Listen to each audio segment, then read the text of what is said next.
Барыңыздарга салам, менин каналыма кош келдиңиздер. Бүгүн мастикадан мишка жасайбыз. Мен акыркы жолу ушундай гендер пати тортко разноцветный мишкаларды жасагам. Өзүңүзгө керек өңдү боюп алып жасап алсаңыз болот. Бизге мастика керек делет. Өзүңүзгө керек өңдү кошуп алып, жакшылап жууруп, андан кийин алаканыңыз менен ушинтип жумшартып аласыздар. Мен 120-125 грамм мастика алдым. Сиз чоң мишка кылам десеңиз 200 грамм мастика алсаңыз жетет. Ушинтип 3 бөлүккө бөлүп алабыз. Биринчиси бул башы болот. Башын ушинтип колуңуз менен жакшылап тоголоктоп аласыз дагы, катканга коюп коебуз. Андан кийинки ичи кетет. Ичи бул башынан кичине көбүрөөк мастика болуш керек. Калаканыңыздар менен буну дагы жумшартып, караңыздар, мойну жагын кичине узкий кылабыз дагы, ич жагын кичине жоонураак кылып, ушинтип колуңуздар менен видеодогудай кылып тегиздеп аласыздар. Ал эми бут колуна азыраак өлчөмдө мастика аласыздар.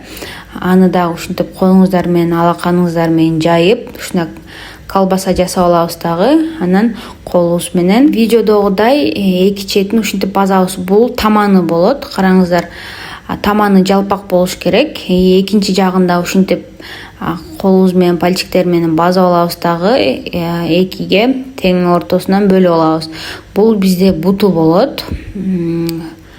Караңыздар, ашыкча жерлерин колуңуздар менен ушинтип тегиздеп аласыздар. Экинчи бул колу кетет.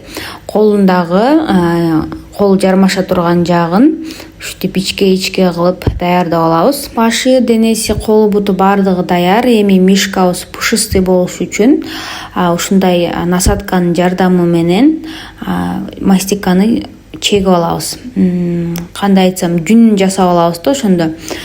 Ушинтип чегип жатканда формасы кичине өзгөрүп кетиши мүмкүн. Анткени колуңуз менен кармаган жерлер кичине кийилип кетиши мүмкүн. Ошол жерди акырын колуңуздар менен тегиздеп койсоңуз болот. Бул мастика деле пластилинге окшош, аябай жумшак.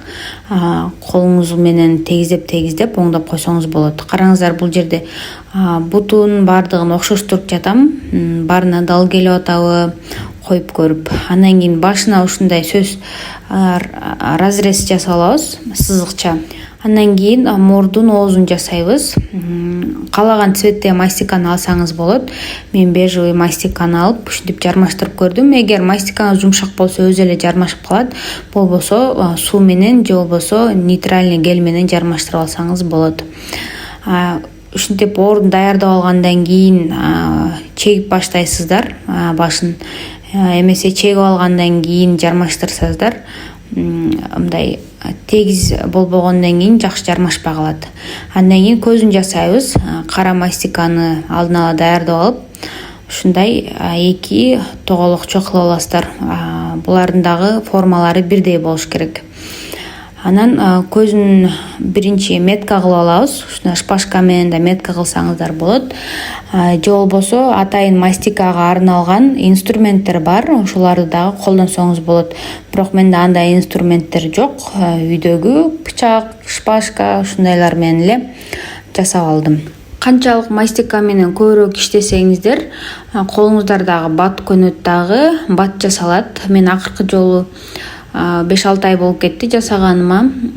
Бунусунда кичине кыйналып калдым. Канчалык бат-баттан жасай берсеңиздер, көнүп каласыздар. Эми кулактарын жасайбыз. Оозунда чийип даярдап алдык. Кулагын ушундай эки тоголокчо алабыз дагы.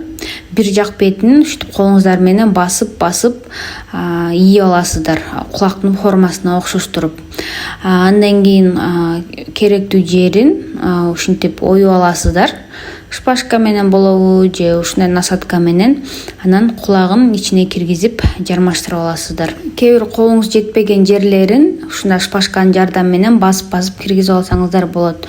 Бул кулакты дагы нейтральный гель же болбосо суу менен жармаштырып алсаңыз болот.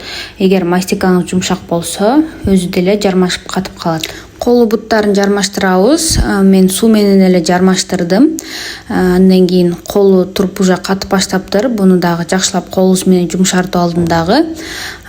Денесине жармаша турган жерин ийебиз дагы. Андан кийин буну дагы суулап жармаштырабыз. Же болбосо зубочистка менен дагы акырын зубочистканы кесип алып керек өлчөмдө колуна сайып, андан кийин жарымысын денесине сайып да жармаштырып алсаңыз болот. Ал эми башына сөз шпажканы сайып, же болбосо зубочистка менен үчтүп киргизип, андан кийин денесине саябыз. Башы оор болот, сайбасаңыз тоголонуп түшүп кетиши мүмкүн. Андан кийин таманын кылабыз. Таманына дагы ушундай бежевый цветтен мен мастикаланы жармаштырып алдым, тоголок кылып. Сиз өзүңүзгө керек өңдү дагы жармаштырсаңыз болот. Мишкабыз даяр болуп калды. Эми кооздук үчүн ушундай менде молттор бар. Молттун жардамы менен ушундай бабочка жасап алдым дагы. Азыр кооздук үчүн мойнуна коюп коебуз. Ошол эле молттон розовый мастиканы алып, ушундай сердечканы жармаштырып койдум. Биздин мишка даяр болду. Видео пайдалуу болсо лайк басып, комментарий жаза кетиңиз. Ал эми менин каналыма катталганды унутпаңыз. Анткени эч бир кондитер айтпаган рецепттер, пайдалуу кеңештер менен бөлүшөм. Алдыда мен киргизген мастика менен кантип метрика жасайбыз, мох, леденцы бардык видеолорду киргизип койдум. Сөзсүз карап кетиңиз.